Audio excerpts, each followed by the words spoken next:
అన్నారు. మరి ఇవాళ సిగ్గు లేకుండా పోయి ధర్నా చౌక్లో ధర్నాలు చేస్తున్నారు.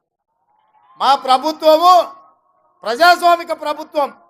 ప్రజాస్వామ్యంలో ప్రతిపక్షాలకు స్వేచ్ఛనివ్వాలి అని మా ప్రభుత్వం అనుమతిస్తేనే ఇందిరా పార్కు ధర్నా చౌకులో ఆమె కవితమ్మ ధర్నా చేసింది. మీ అయ్యి ఉన్నప్పుడు ఎప్పుడైనా ఎవరికైనా అవకాశం ఇచ్చిండ్రా అమ్మ? ఎవరితోనైనా మాట్లాడిర్రా? ఎవరికైనా కనిపించినా మీ అయ్యా? ఇవాళ ఆడబిడ్డలకు అవకాశం లేదంటవా? 2014 నుంచి 2019 వరకు మంత్రివర్గంలో ఒక మహిళ కూడా లేదు. ఆయల్లో ఏడికి పోయిందమ్మా నీ నీ తెలివితేటలన్నీ? ఆయల్లో నీకు శాత కాలేదా మీ నాయనని అడగనికే? అయ్యా ఒక మంత్రిని ఈ మంత్రివర్గంలో అని. అది మాత్రం శాత కాదు. 90 రోజులు కాలేదు.